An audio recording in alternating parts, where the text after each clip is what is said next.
semuanya. Perkenalkan, namaku Fanny Margareta Marbun.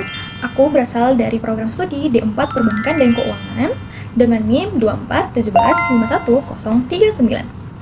Nah, di video kali ini aku akan menjelaskan mengenai satu kabupaten yang pastinya sudah sering kita dengar dan pastinya familiar dong dengan kita, yaitu Kabupaten Samosir.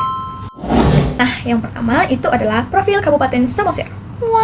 Kabupaten Samosir adalah kabupaten yang melakukan pemekaran dari Kabupaten Tobasa atau Toba Samosir pada tahun 2004, yang menjadi Kabupaten Samosir berdiri sendiri pada tahun 2004 dengan ibu kota yaitu Pangururan.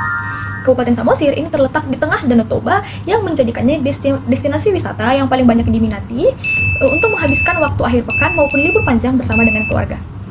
Nah, itu dia tadi mengenai profil singkat mengenai Kabupaten Samosir.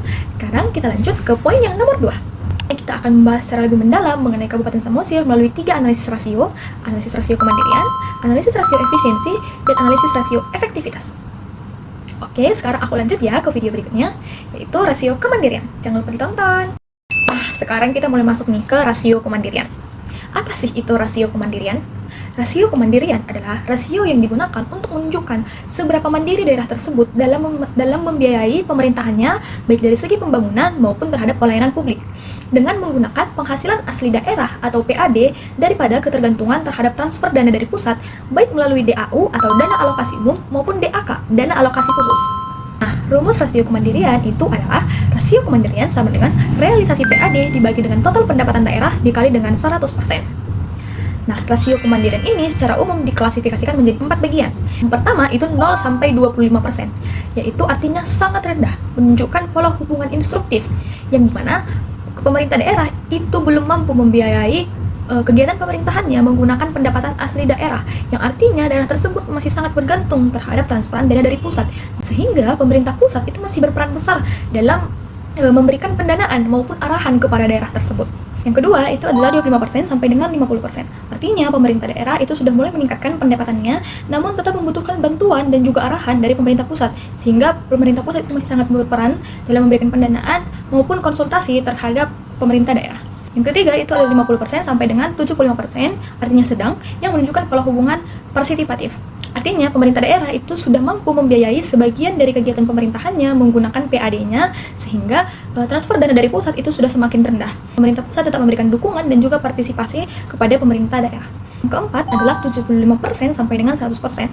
Artinya tingkat kemandirian daerah itu sudah tinggi dan mampu membiayai kegiatan pemerintahannya, sehingga pemerintah pusat itu cukup memberikan wewenang dan juga pengawasan umum terhadap daerah tersebut.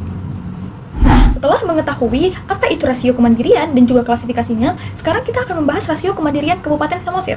Saya pribadi sudah melakukan analisis terhadap Kabupaten Samosir menggunakan realisasi PAD dan juga total pendapatan daerah Kabupaten Samosir selama 3 tahun belakangan, 2023, 2024, dan juga 2025.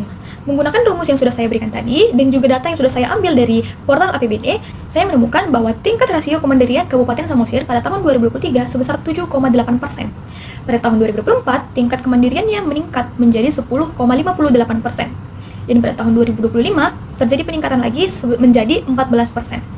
Nah, dapat kita lihat bahwa peningkatan rasio kemandirian Kabupaten Samosir dari tahun 2023 sampai tahun 2025 mengalami peningkatan setiap tahunnya. Yang artinya, setiap tahunnya, pemerintah Kabupaten Samosir berusaha untuk meningkatkan PAD atau penghasilan daerahnya. Pemerintah memberikan upaya untuk meningkatkan PAD. Namun, meskipun tingkat rasio kemandiriannya meningkat dari tahun ke tahun, tapi hal ini masih tetap menunjukkan bahwa Kabupaten Samosir masih berada di klasifikasi yang sangat rendah, yaitu 0 sampai 25%, yang artinya masih menunjukkan pola hubungan instruktif, di mana Kabupaten Samosir itu masih sangat bergantung terhadap dana transfer dari pusat, baik dana alokasi umum ataupun dana alokasi khusus. Nah, sekarang kita masuk ke rasio yang kedua, yaitu rasio efisiensi. Apa sih itu rasio efisiensi? Rasio efisiensi adalah rasio yang digunakan untuk membandingkan antara biaya yang dikeluarkan untuk mengelola pendapatan daerah dibandingkan dengan pendapatan yang berhasil dikumpulkan. Atau secara singkat dapat dikatakan perbandingan antara belanja daerah dengan pendapatan asli daerah. Nah, ada 5 klasifikasi dalam analisis rasio efisiensi. Yang pertama itu lebih besar daripada 100%, artinya tidak efisien. Yang kedua itu lebih besar daripada 90-100%, artinya kurang efisien. Yang ketiga itu lebih besar daripada 80-90%, artinya cukup efisien. Yang keempat itu lebih besar daripada 60-80%, artinya efisien. Dan yang terakhir itu lebih kecil daripada 60%, artinya sangat efisien. Nah, sekarang kita masuk ke analisis rasio efisiensi Kabupaten Samosir. Saya sudah menghitung analisis rasio efisiensi Kabupaten Samosir menggunakan rumus rasio efisiensi dan menggunakan data dari portal APBD. Nah, saya mendapatkan hasil per tahun 2023, rasio efisiensi Kabupaten Samosir itu sebesar 1.282%, yang dimana angka ini sangat jauh dari 100%, yang artinya Kabupaten Samosir itu sangat tidak efisien dalam mengelola belanja daerah dan juga pendapatan asli daerahnya sendiri. Pada tahun 2024 mengalami penurunan menjadi 971%, yang artinya Kabupaten Samosir itu tetap tidak efisien dalam mengelola belanja daerah dan juga PAD-nya.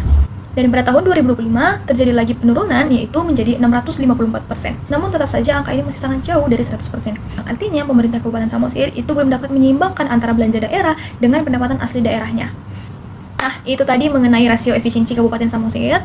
Nah, sekarang kita masuk ke rasio analisis yang ketiga, yaitu rasio efektivitas, sekaligus pembahasan terakhir di video kita kali ini. Apa sih rasio efektivitas? Rasio efektivitas adalah rasio yang menggambarkan kemampuan pemerintah daerah dalam mencapai target pendapatan yang telah ditetapkan di APBD. Adapun rumus dari rasio efektivitas yaitu rasio efektivitas sama dengan realisasi penerimaan PAD dibagi dengan target penerimaan PAD dikali dengan 100%. Sekarang aku akan membahas analisis efektivitas pada Kabupaten Samosir. Aku telah menghitung rasio efektivitas pada Kabupaten Samosir menggunakan rumus rasio efektivitas dan data yang telah aku dapatkan dari portal APBD. Hasil yang aku dapatkan yaitu pada tahun 2023 rasio efektivitas Kabupaten Samosir itu sebesar 82%, yang artinya cukup efisien. Kemudian pada tahun 2024 meningkat menjadi 117%, dan pada tahun 2025 mengalami peningkatan kembali menjadi 152%. Berarti pemerintah Kabupaten Samosir itu mampu memenuhi target pendapatan atau anggaran pendapatan yang ada di APBD. Nah, berarti pemerintah Kabupaten Samosir itu sudah mulai mampu mengoptimalkan PAD atau penghasilan asli daerahnya sehingga dapat mencapai total pendapatan ataupun target pendapatan yang tertera di APBD. Nah, itu tadi rasio analisis yang sudah aku lakukan pada Kabupaten Samosir, rasio kemandirian, rasio efisiensi, dan juga rasio efektivitas. Dari ketiga rasio tadi, dapat aku simpulkan, yang pertama bahwa meskipun Kabupaten Samosir ini berpotensi dalam bidang pariwisata, namun ternyata pada kenyataannya Kabupaten Samosir ini yang belum mampu membiayai kegiatan pemerintahannya, baik pembangunan maupun pelayanannya itu menggunakan PAD, sehingga dia masih sangat bergantung pada dana transfer dari pusat.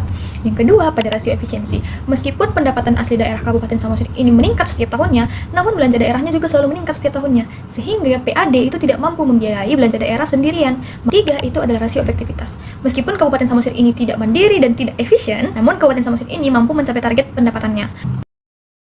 Oke teman-teman, sekian dulu dari aku. Itu dulu yang bisa aku sampaikan ke kalian semua. Semoga apapun yang bisa aku jelaskan dapat kalian pahami dengan baik, dapat kalian terima, dan dapat menjadi pengetahuan dan ilmu baru bagi kita semua. Sekian dulu dari aku, sekian yang bisa aku sampaikan. Aku Frani Margarita Marbun, pamit mengundur diri. Sampai jumpa di video aku yang berikutnya ya teman-teman. Sampai jumpa lagi, bye-bye.